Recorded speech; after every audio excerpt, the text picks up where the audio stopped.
Le grand dialogue. Sigika Foba. Le grand dialogue de l'émission de débat du studio Tamani sur votre radio. Chenni Beri. Halud Maundi. Chenni Beri. Sigika Foba. Le grand dialogue. Mesdames et messieurs, bonsoir. Au centre du Grand Dialogue de ce lundi, un événement bien grave. Il s'agit des affrontements ce week-end entre les Peuls et les Bamana, entre les Bamara, donc dans la commune de Djoura, cercle de Tenenkou. Des affrontements qui ont fait, selon des sources locales, 7 morts et 7 blessés. Ces affrontements meurtriers seraient liés à une histoire de vol d'animaux. Au moment où je vous parle, la situation semble relativement calme à Tenenkou, mais la population reste inquiète, elle qui ne peut ne pas se rappeler les affrontements du mois de mai qui ont fait une trentaine de morts. Pourquoi les violences intercommunautaires deviennent si récurrentes avec les événements de samedi dernier? Doit-on penser que les autorités n'ont pas su les événements du mois dernier? Donc, doit-on penser que les autorités n'ont pas su tirer les enseignements des événements précédents? Que faire pour éviter que ce genre de conflits meurtriers ne se reproduisent? Ces questions et bien d'autres, nous allons les adresser à nos invités au nombre de 3. Il s'agit de Makandoumbia, il est le préfet de Tenenkou, il sera en ligne. Nous avons ici, présent dans ce studio, Temore Chulenta, qui est le président de l'association des ressortissants de Tenenkou. Enfin, notre troisième invité, lui aussi, il est en ligne. Il s'agit d'Eli Diko, il est sociologue. Ce débat vous est présenté par Seydou Fomba. Le grand dialogue. Bienvenue à toutes et à tous. Des morts et des blessés encore dans le cercle de Tenenkou au cours d'affrontements entre les communautés Peul et Bambara. Comment se fait-il que Peul et Bambara en soient venus aux armes une fois de plus, donc après les événements meurtriers d'il y a moins de 5 mois? Nous posons la question en premier lieu à vous, M. Timoré Tulenta, vous qui êtes le président de l'association des ressortissants de Tenenkou. Bien, merci M. Fomba pour l'honneur que vous nous faites de nous associer à ce débat. Et pour évoquer cette question, je crois pouvoir, dans un premier temps, regarder les événements qui se sont déroulés ce week-end dans la commune rurale de Kareri, regretter ce qui est arrivé. Et ensuite, à mon nom personnel et au nom de l'Association pour le développement du cercle Tenenkou, m'incliner devant les morts et ensuite adresser à leurs parents nos condoléances. Il y a aussi des blessés à qui nous souhaitons un prompt rétablissement. Ceci dit, c'est une question extrêmement importante que nous allons aborder. Mais en réalité, en parlant de Tenenkou, je parle du Mali. Parce que le Mali, c'est un peuple, un pays meurtri depuis déjà 2012. Et ce qui s'est passé à Tenenkou s'est passé quelque part dans d'autres localités du Mali. Et là où un Malien est agressé, là où un Malien est meurtri, là où un Malien est mort, là où un Malien est blessé, tous les Maliens doivent se sentir solidaires. Il est difficile d'avoir la paix dans une partie du Mali sans que ce soit l'ensemble du Mali qui est en paix. Revenant à votre question, je crois pouvoir dire que les conflits interethniques sont aussi un peu partout. Mais pour ce qui est arrivé ces derniers temps, d'abord le 1er mai à Malemana et à Falada, c'est le village où ces affrontements ont eu lieu le week-end, il faut adosser ces événements à la crise. De quoi s'agit-il? La crise sécuritaire au Mali a touché l'ensemble du Mali d'une façon ou d'une autre. Mais il est arrivé que dans son traitement, pour ce qui est de ce que nous pensons, il y a eu une attention plus dans une certaine partie du Mali qui, d'une façon ou d'une autre, n'était pas forcément plus affectée que la bande, disons, entre Gundam et Nyono, c'est-à-dire ce que les militaires appellent le faisceau ouest, c'est-à-dire la frontière entre le Mali et la Mauritanie. C'est-à-dire, c'est vrai, nous n'avons pas la politique, les moyens de notre politique en matière de sécurité. Et il nous est arrivé, comme d'autres l'ont fait en son temps, en invitant notre pays à sauver, il nous est arrivé, nous aussi, de demander à d'autres de venir nous accompagner dans la conquête de la paix. Ainsi, les caméras à l'international, les médias à l'international, peut-être quelque part aussi liés dans un premier temps au fait que c'est au Grand Nord du Mali que les affrontements ont commencé de façon plus visible. Alors, le secours au Grand Nord a été privilégié.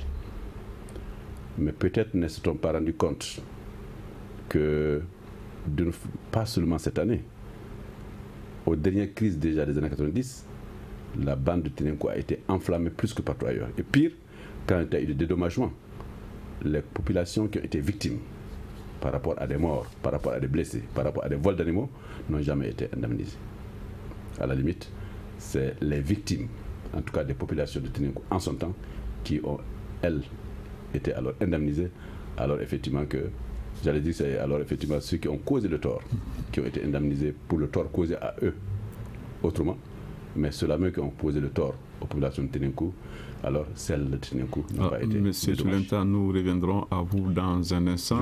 Le temps de nous rendre à Ténenko pour joindre le préfet de Ténenko, Makan Doumbia. Monsieur Doumbia, bonsoir. Bonsoir. Alors, dites-nous, il y a eu quand même les affrontements du mois de mai. Pouvait-on s'attendre que quelques mois plus tard, que Peul de Bamara en vienne aux armes encore? Bon, d'abord, je remercie tous les participants à ce débat parce que le débat est tellement intéressant que malgré que je n'ai été informé que ce matin de façon un peu tardue. Mais l'importance que j'attache à ce débat fait que je ne pouvais pas décliner ma participation à ce débat. Ceci dit, je dis que à partir des événements du mois de mai, on pouvait dans un premier temps, ne pas s'attendre à des situations que nous sommes en train de voir parce que les différents ministères, le gouvernement du Mali, à travers les différents ministères, s'est profondément intéressé à ce problème-là, si bien qu'il y a même eu un forum intercommunautaire à Nyono. Et à l'issue de ce forum-là, on a établi une convention. Il y a eu une convention dont les signataires représentaient presque toutes les franges de la population des localités en question. Mais dans un second temps, je peux dire qu'il fallait s'attendre aussi à des situations comme ça, parce que pendant ce forum, pendant toutes les réunions que nous avons eues à tenir, les vraies victimes même n'étaient pas représentées dans ces forums-là, dans ces réunions-là. Alors, monsieur le préfet, comment expliquer cela? Comment expliquer l'absence des représentants des vraies victimes, comme vous le dites? Bon, parce que l'association quand même, l'association des ressortissants des différentes localités était présente, mais les peuls dont il est question, ceux qui sont morts sur le terrain, les parents n'étaient pas présents. Les parents n'étaient pas présents parce que la plupart des victimes n'étaient même pas connues. On avait procédé à l'inhumation de ces victimes-là sans pourtant bien les identifier. Voilà, on les a identifiés, mais sans pourtant savoir d'où ils viennent réellement. C'est ça le problème, parce que si on en croit aux différents renseignements qui nous parviennent, c'est que ce sont les actions actuelles là sont nourris par une idée de vengeance ou bien de représailles dirigées contre les communautés peules. Autrement dit, malgré la convention, il y avait l'esprit de vengeance qui était là. Les communautés Bambara de la localité. Aujourd'hui même, au moment où je suis en train de vous parler, aujourd'hui là, il y avait des affrontements dans dans l'espace inter-village à deux niveaux. Entre Djoura et Kologri, il y avait des tirs qu'on a entendus aujourd'hui là-bas. Et entre Djoura et Sirakoro, il y avait des tirs aussi qui ont été entendus là-bas. Et si j'en crois réellement aux informations qui me sont parvenues, il y a même eu un mort aujourd'hui. Donc, c'est pour vous dire que c'est des situations de représailles qui sont dirigées contre les communautés Bambara. Bon, ça c'est un peu ça. Les animaux qu'on est en train d'enlever, aujourd'hui où je vous parle, le nombre de têtes de bovins enlevées dans ces localités dépasse 700 têtes. 700 têtes ont été enlevées. Et aucun de ces animaux n'a jusqu'à présent été retrouvé. Alors, dites-nous, monsieur le préfet, ce n'est pas habituel, les années précédentes, on n'est pas arrivé quand même à ce chiffre-là? Non, les années précédentes, on n'est pas arrivé à de tels chiffres. Et l'événement de samedi passé, c'est dû à des vols de bovins, les petits ruminants, moutons, bovins qui ont été enlevés. Bon, les Bambara se sont réunis pour aller à la recherche de ces animaux. Au retour, ils sont tombés dans une embuscade et il y a eu des échanges de tirs. Il y a eu des tirs, si j'en crois aux renseignements qui m'ont été rapportés, il y a eu 7 morts et les blessés ont été évacués sur Nyono. Je me suis entretenu d'ailleurs à ce propos avec le préfet de Nyono qui m'a confirmé effectivement que les forces de sécurité de ce côté ont fait évacuer les blessés au niveau de Nyono, où ils ont été pris en charge.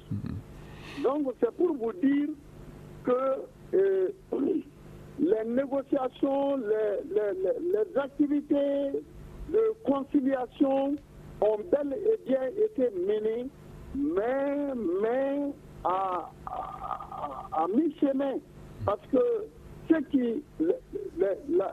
l'association des peuples était présente, l'association des ressortissants de tout le Carérie était présente à ces négociations. Était présente à ces négociations. Allez-y, oui. Et toutes les autorités, il y avait les élus, il y avait des députés de la localité, il y avait aussi des ministres représentant le gouvernement qui étaient venus pour la circonstance. On a tout mis en œuvre pour trouver un consensus, pour trouver, à mettre sur du papier un consensus signé de toutes les parties prenantes. Mais en réalité, si aujourd'hui on assiste à de telles situations, cela veut dire que les acteurs, tous les acteurs n'ont pas joué leur rôle.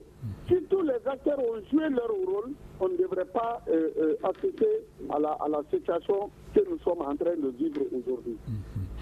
Monsieur le préfet, vous restez donc en ligne. On va vous retrouver dans un instant. Nous allons à présent joindre Brahima Eli Diko, qui est sociologue. Dites-nous, monsieur Diko, après les affrontements de mai dernier, il y a eu des négociations, il y a même eu une convention. N'empêche, voilà, samedi, ce week-end, des affrontements mercredi encore. Qu'est-ce que vous en dites? Oui, bonsoir. Merci de m'avoir associé à ce débat intéressant. Bon, on en avait discuté. Vous savez, dans le centre du Mali, même partout, des frustrations sont énormes. On signe des accords, mais on ne pose pas d'autres actions concrètes. C'est très simple de regrouper quelques personnes lors d'un forum et puis bon, de dire aux gens, on appelle le calme, on fait une convention. Mais le problème demeure. Vous savez que même avant l'indépendance, les conflits agriculteurs et éleveurs étaient des conflits qui existaient. Donc on utilisait les mécanismes traditionnels de prévention et de gestion de conflits. Mais ces mécanismes ont été éprouvés. 50 ans, chaque année, c'est le même problème entre éleveurs et sédentaires, enfin, entre agriculteurs. Et maintenant, ce qui s'est passé à Malémana à l'époque, c'était un peu le paroxysme de ces frustrations. Donc moi, je pense que si les accords ont été signés en cas de convention et que finalement on a une recrudescence de conflits, c'est parce qu'à un moment donné, la justice n'a pas été rendue. Lorsque les gens sont frustrés, il y a des victimes de part et d'autre. Lorsque les responsabilités ne sont pas situées et qu'on se contente d'appeler les gens, on les associe, on fait des débats, on a beau appeler même 1000 ministres avec tout ce qu'on veut comme discours, ça ne marchera pas. Il y a eu des exactions, des choses ont été commises de part et d'autre, toute responsabilité, punir les gens. Et ce n'est que comme ça qu'on peut espérer que les esprits se calment. Et cela n'a pas été fait. Et donc, ce sont des frustrations qui font que les gens continuent en fait à essayer de régler eux-mêmes les affaires. Lorsque la justice n'est pas rendue, des gens, dans un contexte de prolifération des armes légères, vont en fait, dans ce contexte-là, s'armer et rendre eux-mêmes justice, ce qu'on peut appeler un peu safraderie. Donc, c'est ce qui se passe en réalité. Et je pense que si l'État s'implique à fond et qu'on essaie de situer les responsabilités, on fait des enquêtes indépendantes, on punit les coupables, on essaie de situer les responsabilités, ça permet d'aller de l'avant. Mais tant qu'on ne va pas faire ça, il y aura d'autres événements plus malheureux que ça, et ça, je peux vous garantir. Moi, j'ai fait des enquêtes dans cette zone au mois de mai jusqu'à Djabali. Je viens de quitter Douazan pour le même question hier seulement. Alors, M. Diko, nous aurons l'occasion d'évoquer tous ces aspects.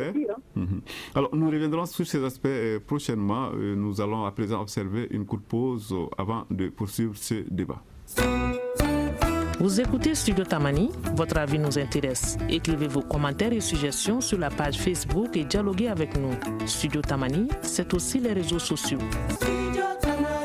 La situation sécuritaire dans la région de Mopti, précisément dans le secteur de Tenenkou, suite aux affrontements ce week-end même, qui ont fait 7 morts et 7 blessés. C'est de cela que nous parlons dans le grand dialogue de ce lundi. Alors, nous avons dit qu'il y a eu ces premiers affrontements, c'était donc au mois de mai, qui ont fait une trentaine de morts. Alors, après ces affrontements, il y a eu des négociations, il y a même eu ce qu'on appelle une convention. Alors, nous sommes devant les faits accomplis. Le Bambara encore prennent les armes, il y a des victimes. Alors, il va falloir de toute façon négocier. Mais est-ce qu'il ne va pas falloir savoir négocier cette fois-ci? Je pose la question à vous, Timouré Tilenta. Oui, je voudrais dire bonsoir à mon préfet, à M. Diko, dont les avis nous éclairent, nous qui nous trouvons plutôt à Bamako, même si sur le terrain nous avons des informations certaines. J'allais dire en fait, pour rejoindre les deux prédécesseurs, que nous, du côté de l'Association pour le développement de sécurité Tenenkou, n'avons pas été invités à la grande messe de Nyono. Nous n'avons pas été associés au dialogue. Nous le regrettons. Vous l'appelez grande messe Absolument, je dis grande messe dans la mesure où j'ai cette conviction que ce n'est pas on ne peut pas négocier avant que le feu ne s'éteigne, avant que les morts soient inhumés. Et d'ailleurs, le préfet qui est sur le terrain dit que les vrais auteurs n'étaient pas effectivement sur les lieux. Donc dans ce cas, il nous a semblé en son temps qu'il y a une certaine précipitation à aller rapidement sur le terrain, à rencontrer tous ceux qui étaient prêts à venir, à inviter tous ceux qui pouvaient venir, mais dans la mesure où les auteurs n'étaient pas là, c'est évidemment que effectivement c'est déjà raté. Bref, on pleure les morts, c'est regrettable.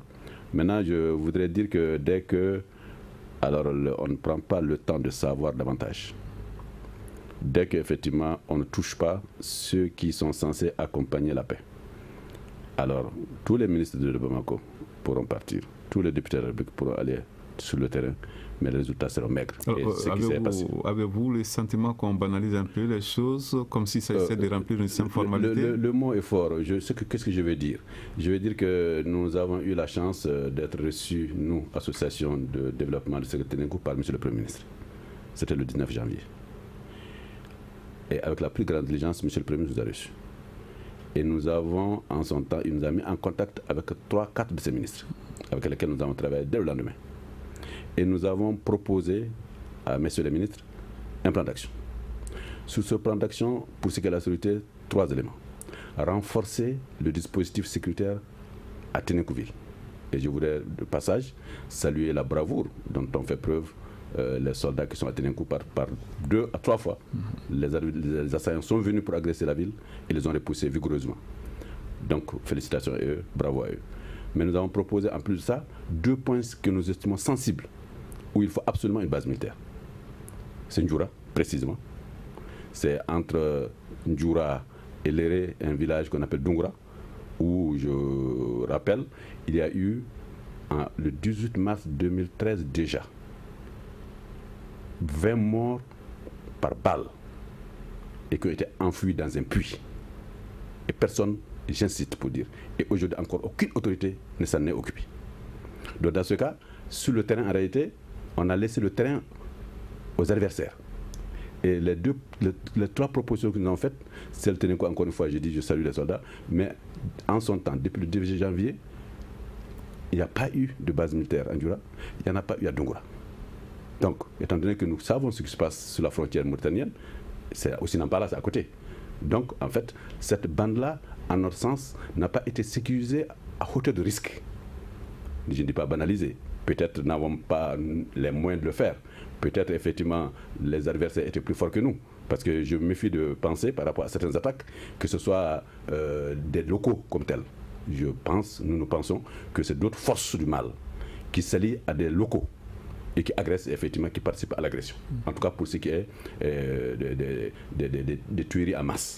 Bon, bref, nous pensons pour notre part, il est important de sécuriser les lieux et nous n'avons pas l'impression qu'on l'a suffisamment sécurisé. Et pour terminer ce chapitre, il était difficile de croire que par rapport à tout ce qui s'est passé à Malémana, qu'un mois après, 2 mois après, que quelque chose se passe de si grave. Ça veut dire qu'on a dégarni effectivement le dispositif et ce qui est arrivé est arrivé. Nous partons encore pour Ténégo pour retrouver le préfet Makan en Doumbia. Dites-nous, M. Doumbia, il y a eu donc des négociations, des pourparlers, une convention. On peut dire que tout cela quand même a échoué dans la mesure où encore des affrontements sont signalés. Est-ce que vous n'allez pas faire des propositions en vous inspirant de ce qui s'était passé au cours de ces rencontres? Autrement dit, est-ce qu'il ne va pas falloir tirer les enseignements par rapport à la façon dont ces négociations ont été organisées, ces négociations qui ont donc finalement échoué? Bon, faire des propositions là, je pense que c'est là tout à fait normal. Bon, l'administration est toujours là pour chercher des solutions aux problèmes qui pointent. Donc, nous ne pouvons pas ne pas faire des propositions, mais est-ce que nos propositions seront les meilleures? Parce que à partir du moment où les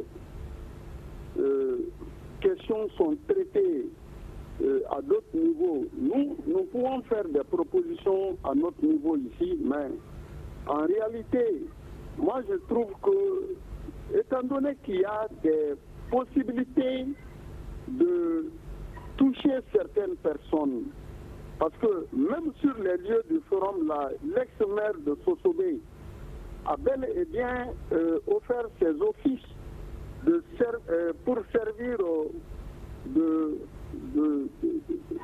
canaux pour pouvoir toucher certains personnages nébuleux qui puissent vraiment déclencher une véritable négociation. Bon, avec ces océans-là. Parce qu'il faut se dire, ce n'est plus seulement les pelles-là, ce n'est pas les pelles seulement qui sont en train de faire ces exactions-là. Il y a de la façon dont les océans sont en train de mettre la situation sécuritaire au défi. Ça veut dire que il y a des situations beaucoup plus aguerries, beaucoup plus averties en matière de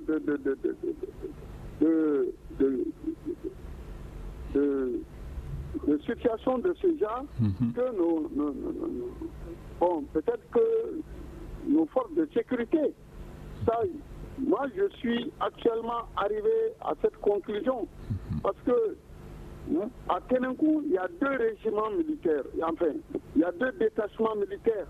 Il y a le détachement militaire de la région militaire de Ségou qui est à Ténégo. Il y a le détachement militaire de la région militaire de Mopti qui est à Ténenkou. Mais malgré la présence de tout ça, on a demandé au gouvernement de mettre une force d'interposition à Djoura. C'est-à-dire, il y a eu donc un détachement de bérets rouges qui était venu à Djoura. Mais avec l'événement qui s'est passé à Nampala, ceux-ci sont venus à Ténenkou pour renforcer la sécurité à Ténenkou. Et depuis lors, ils sont restés à Ténenkou. Bon, donc toute proposition qu'on peut faire, c'est qu'il serait mieux maintenant d'ouvrir des négociations pour voir qu'est-ce que ces océans-là veulent, qu'est-ce qu'ils recherchent. Et si on est en possession de ce que ces gens recherchent, ben, le gouvernement procédera à une analyse approfondie de ces doléances. Ce que le gouvernement peut prendre, prendra. Ce que le gouvernement ne veut pas prendre sera dit que cela n'est pas possible. Et de part et d'autre, je pense que peut-être la situation pourra être décantée et puis éviter ces séries de tueries à la longueur du temps. Alors, cela est certainement... Oui, moi je pense que si des négociations sont possibles, il vaut mieux aller dans ce sens que l'option militaire. L'option militaire a fait ses preuves.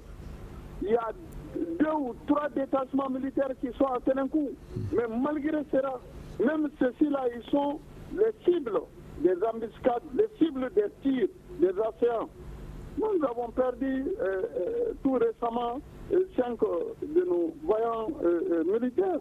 Bon, donc ça veut dire que même si la solution militaire est efficace, elle a des limites. Alors, monsieur le préfet, vous allez donc rester en ligne. La localité de Ténenkou est très particulière. Une fois que l'hivernage atteint un certain niveau, la terre devient marécageuse et les véhicules militaires ne peuvent pas évoluer. Tu sors avec le véhicule s'embourbe et tu deviens le cible des tirs. Alors, monsieur le préfet, nous voyons bien que la situation est loin d'être simple. Nous aurons l'occasion de l'évoquer davantage dans les minutes à venir. Nous allons joindre Brahima Eli Diko, les sociologues. Alors, monsieur Diko, l'option militaire ou les négociations, faut-il choisir entre ou alors il faut combiner les deux? Bon, toutes les solutions sont bonnes à prendre. Dans tous les cas, l'option militaire a ses limites. On ne peut pas déjà être asymétrique. Pour pouvoir utiliser les militaires sur les gens, il faut savoir où est-ce que les gens sont tirés. En fait, l'ennemi, c'est n'importe qui. Hein. Ça fait que les villageois du coin peuvent même être le bouclier qui te vend en fait quelque chose. Moi, je pense qu'il faut d'abord rendre la justice. Il y a des frustrations, je dis, il y a eu des peu longtemps, des moments longtemps. Il faut faire des enquêtes. Déjà, sur la base de ce qui a été fait à Malimana, ce qui vient d'être fait, on peut rapidement fixer les responsabilités, identifier le coupable et sanctionner qui le doit. À chaque fois, il faut que la justice soit rendue. Si la justice n'est pas rendue par l'État, les gens vont se rendre eux-mêmes la justice parce que grâce à la prolifération des armes légères, chacun peut s'armer et puis aller voir son ennemi et régler son affaire. Et cela ne fait qu'envenimer en fait la situation et on ne peut assister qu'à la résolution de la situation. Maintenant, l'option militaire n'est pas écartée. Dans tous les cas, chaque fois que l'État est absent quelque part, la nature ayant horaire du vide, l'anarchie s'installe. On parle des militaires des camps, mais ces gens-là sont cantonnés. Moi, je regrette que les militaires meurent par-ci, par-là, mais en réalité, quand vous regardez la situation de la zone, c'est une zone fortement intéressée, comme disait tout à l'heure l'intervenant. Si vous allez, par exemple, à Kémasman maintenant, vous prenez une finance pour aller à Diabrade, jusqu'à Dia après Ténenkou. Mais si vous avez des véhicules, c'est pas adapté. Bon. Donc déjà, les militaires, même pour pouvoir travailler dans ces zones-là, soit ils sont complètement détachés dans des zones conflictogènes, et après ils ont d'autres moyens de transport qui sont différents des voitures habituelles. Mais dans tous les cas, il faut, je pense, d'abord collaborer avec les populations. Et les gens ont l'impression d'être abandonnés. Quand vous faites les enquêtes dans ces zones-là, les gens disent que l'État n'est pas là. Bon, maintenant ça c'est ça, mais après l'autre solution, il faudrait que certains certains représentants de l'État changent, je pense, de comportement. Parce que beaucoup de conflits locaux qui sont dans la région de Mobile ont été envenimés par certains gendarmes et par certains préfets. Le préfet va dire que c'est faux, mais c'est tout à fait la vérité. Il y a des exemples concrets qu'on peut donner. Donc, cette la justice n'est pas rendue, les frustrations vont continuer et on ne peut rien. Qu'on fasse des forums, même si on fait 100 forums, ça servirait à très peu de choses. Il faut faire la justice, il faut que redéployer l'armée et il faut mettre à la disposition de l'armée des moyens. Vous allez à la gendarmerie de Kémastan, vous n'allez pas trouver un seul véhicule qui fonctionne.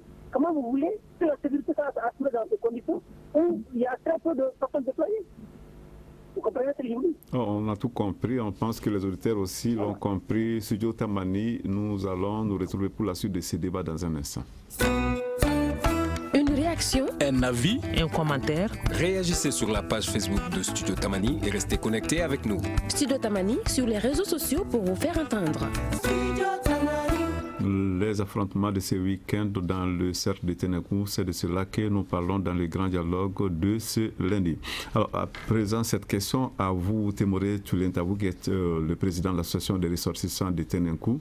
Il est évidemment question de l'ouverture d'une enquête judiciaire pour identifier toutes les personnes impliquées dans ces actes de violence. Pensez-vous personnellement que ces enquêtes vont aboutir? Permettez-moi de mettre des doutes. Puisque en réalité, ce que nous cherchons, c'est la paix. Cherchant la paix, si nous ne disons pas la vérité, nous allons aggraver alors effectivement la situation. Et je dis que depuis que les attaques ont commencé à Ténèkou, et je voudrais rappeler ici que la première attaque de la ville de Ténèkou date de mars 2012 déjà. À cette date, on ne sait pas le nombre de morts, que ce soit des militaires en groupe, que ce soit des civils ou des assassinats ciblés. Dans le cercle de Ténèkou comme dans l'environnement, du côté de Yoru comme du côté de Nyono, à cette date, et depuis 2013, je dis bien, j'allais dire même depuis 2012, je n'ai pas appris effectivement qu'il y a eu effectivement une enquête officiellement engagée. Et si c'est le cas, il n'y a pas eu de résultat pour un seul cas, en tout cas porté à notre connaissance. Le cas le plus emblématique, comme je le dis, c'est celui de Nyoura, enfin de Dungura, où 13 citoyens maliens, depuis le 18 mars 2013, sont encore dans un puits. Aucune enquête n'a été engagée à cette date à notre connaissance. Les autorités sont-elles au courant de cette affaire? Tout le monde a été informé. Je vais dire, tous les premiers ministres ont été informés, tous les ministres de la Réconciliation ont été informés, tous les ministres de la Défense ont été informés, tous les ministres de la Sécurité ont été informés. Et je le dis parce que j'ai été moi-même.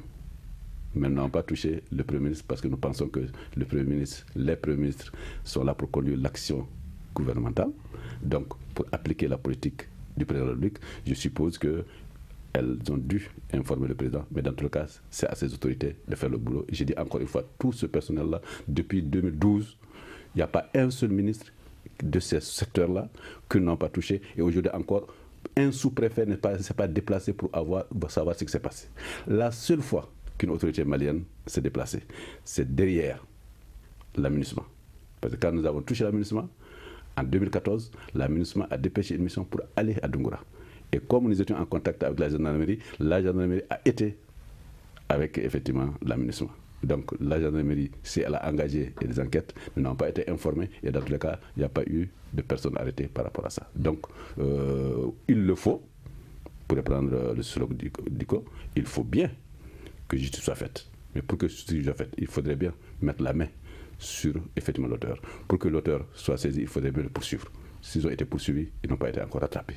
Et ça ne m'étonnerait que demain matin, alors qu'il y ait effectivement des gens qui soient arrêtés. Et pire, par rapport déjà à Malemana, quand il y a eu les exactions, quand il y a eu les tueries, ceux qui ont été alors effectivement arrêtés et qui ont été amenés à la justice, selon mes informations, ça n'a pas été aussi loin que ça. Monsieur le préfet de Ténèkou, il faut que justice soit faite, que justice soit rendue. On parle effectivement de l'ouverture. Oui, vous voulez immédiatement réagir certainement au propos de M. Tulenta? À ce niveau, je voulais donner certaines précisions. Allez-y. Je ne sais pas, les 13 ou je ne sais pas combien qui ont été victimes premièrement, le premier cas de meurtre là, je n'étais pas encore aux affaires, à Ténenkou, mais ce qui est sûr, ce qui s'est passé à Malimana, nous avons identifié certains auteurs qui ont été arrêtés et mis à la disposition de la justice. Ces personnes-là sont actuellement réparties entre les différents centres de détention. Et la justice est en train de faire son travail. Moi, je pense qu'en tout cas, toute situation tendant à nous amener à identifier un des auteurs, nous, on n'hésite pas. On les arrête et puis on les met à la disposition de la justice. Nous avons procédé au moment à une trentaine d'arrestations et on a déféré toutes ces personnes-là devant la justice à Mopti. Et ces gens, beaucoup d'entre eux sont dans les mailles de la justice actuellement. Ils sont en détention et leur procédure est en cours. Ça, c'est le complément d'information que je voulais donner. Bon. En tout cas, même si l'option militaire n'est pas à négliger, il est bon qu'une option tendant à la négociation soit entamée parallèlement à l'option militaire pour que vraiment ces tueries puissent s'arrêter. Vraiment. Ça, c'est ce que moi j'avais comme, en tout cas, solution à proposer. Essayer de déclencher une négociation avec ces affaires-là, si on arrive à les toucher. Et puis, comme ça, bon, si ceux qui les recherchent, si on fait ça, je suis sûr et certain qu'il y aura une certaine accalmie. Sinon, les forces de sécurité sont en train de travailler. Les forces de sécurité veillent nuit et jour à Ténenkou. Mais avec l'hivernage là, ça c'est une autre donne de la situation. Donc elles n'ont pas la tâche facile. Aucun véhicule militaire actuellement ne peut s'aventurer à faire des va-et-vient dans cette localité-là. Voilà. Donc nous retrouvons Brema Eli Diko. Monsieur le sociologue, l'ouverture de l'enquête, qu'est-ce que vous en pensez? C'est ce qu'il faut faire évidemment. Mais c'est vrai, il y a eu quand même les affrontements de mai. Il y a aussi, je crois, savoir une enquête. Alors ces enquêtes, pensez-vous qu'elles vont mener à quelque chose de concret? Monsieur Diko? Eli Diko, que nous avons des difficultés à pouvoir joindre. Je pense que il sera donc, la liaison avec lui sera rétablie dans un instant. Nous allons donc revenir dans ce studio pour retrouver Makan Doumbia, pas Makan Doumbia cette fois-ci, mais pour retrouver Temore Tulenta, le président de l'association des ressortissants de Ténenkoum. Alors, Monsieur Tulenta, au centre quand même de ces conflits qui ont lieu donc dans le cercle de Ténenkoum, il y a certes les ressources humaines, mais d'aucuns quand même ajoutent à cela les décisions judiciaires rendues par le passé et qui auraient provoqué des frustrations. Êtes-vous d'accord avec cette manière de voir ce genre de conflit? Absolument, dans la mesure où dans le delta central du Niger, il est arrivé que l'école n'a pas prospéré. Les efforts fournis par l'État et quelques bonnes volontés n'ont pas toujours eu la réaction positive des populations, liée à plusieurs facteurs. Parce que je suis de ceux qui pensent que si les populations n'ont pas été à l'école, peut-être n'ont pas trouvé les ressorts nécessaires, les stratégies nécessaires pour se faire. Mais qu'importe, l'état des lieux, c'est qu'effectivement, ces populations n'ont pas été à l'école. Et quand on n'a pas été au savoir, ceux qui ont un certain savoir et qui l'utilisent à de mauvaises fins, alors vous en êtes les victimes. Rarement des décisions de justice ont été définitives dans le delta. Rarement, alors effectivement, les populations se sont senties proches des autorités, toutes autorités confondues. Il y a lieu effectivement de réfléchir sur une nouvelle gouvernance, y compris la gouvernance juridique, pour que effectivement les uns et les autres puissent aller d'eux-mêmes à la justice cellule et se sentir sécurisés. Il est très fréquent effectivement qu'on aille à la justice et que pensant avoir sa raison, que cela tourne contre vous. Pourquoi? Dans la mesure où le delta est très riche. C'est le terroir le plus riche. Et les codes d'honneur font quelque part que les populations sont prêtes à faire beaucoup de choses, à donner beaucoup d'argent, à donner beaucoup de bétail pour sauver leur tête, ou à la limite, elles aussi malheureusement, pour noyer même un frère. Donc l'un dans l'autre, je ne dis pas que les populations sont dans la sainteté, dans la mesure où, à mon sens, pour revenir d'ailleurs dans le cas de Ndjoura, pour ce qui est de ce qui s'est passé ces derniers temps, ces populations qui ont vécu ensemble, elles ont vécu en paix ensemble pendant de longues années. Il y a toujours eu effectivement quelques enlèvements d'animaux, il y a eu quelques affrontements entre éleveurs et agriculteurs, mais ce n'est jamais arrivé à cette envergure-là. Peut-être lié effectivement au fait que la rébellion est passée par là, et certains ont pu effectivement s'infiltrer et trouver des armes plus mortelles, et les ont tournées malheureusement contre le frère. Bref, nous déplorons. De façon générale, au Mali, la justice n'a pas été à hauteur d'attente. Mais dans le terroir traditionnel, et davantage en pays delta, en pays deltaïque, il y a beaucoup de choses à dire sur la justice, j'allais dire sur la gouvernance de façon générale. Alors, je pense que Brema Eli Diko est en ligne cette fois-ci. Monsieur Diko, les deux sujets à la fin nous les abordons. L'ouverture d'une enquête et les problèmes liés aux décisions judiciaires. Qu'est-ce que vous en dites? Bon, moi je pense qu'une enquête judiciaire est toujours utile, c'est ce que j'appelle de tous mes voeux, ce que les gens disent quand vous faites les enquêtes dans ces zones. Si l'enquête est vraiment menée par une commission indépendante, complètement indépendante de tout, on peut situer des responsabilités et ça peut permettre d'identifier qui est coupable, qui ne l'est pas et faire en sorte que dans un contexte de crise, ne pas utiliser la justice conventionnelle, utiliser ce qu'on appelle de plus en plus la justice transitionnelle. C'est-à-dire que dans ce contexte-là, il y a une certaine justice qui... Voilà. Parce que la justice traditionnelle, pour la rendre, ça prend plusieurs années, les procès sont interminables. Bon, maintenant, sur la question des décisions de justice, quand vous faites des enquêtes, moi je suis revenu hier de Douanzan pour la même enquête de conflit éleveur-agriculteur, mais les éleveurs vous disent, oui, en fait, la justice a toujours été rendue en notre défaveur. À chaque fois, on nous dit que les champs ne se déplacent pas et que la réalité que c'est faux parce que du fait de la surpopulation, que les bourteaux là, qui sont les couloirs de transhumance, ont été de plus en plus aménagés et finalement, même s'il y a des chartes pastorales, elle n'est pas appliquée. En tout cas, eux, moi, ils ne sont pas au courant. Et ce qu'ils savent, c'est que les maires ont tout vendu à des étrangers ou autres et que finalement, ils sont obligés d'empiéter les champs pour pouvoir aller dans les anciennes zones de transhumance.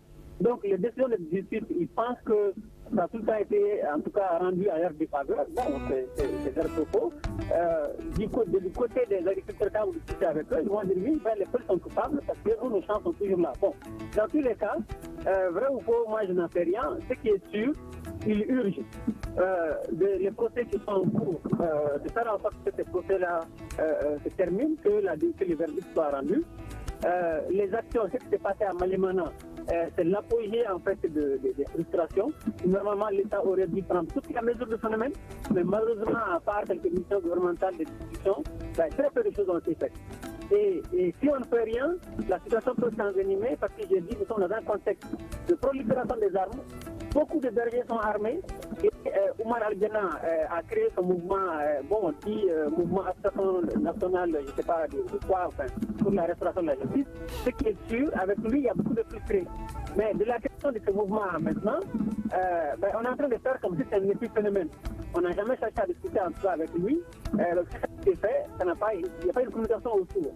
Et je pense que s'il y a des gens comme ça qui sont identifiés comme ennemis des armées maliennes et qui prétendent ou du moins défendre la cause des peuples qui sont frustrés, il faut chercher à les rencontrer, discuter avec eux pour savoir qu'est-ce qu'on peut faire. Parce que si on ne peut pas, d'autres pourront se joindre à lui et il faudrait que la justice soit rendue, que l'enquête là qu'on la fasse tout de suite, on évite la bureaucratie malienne et qu'on diligente les choses et que ça soit dirigé par une commission indépendante de tout.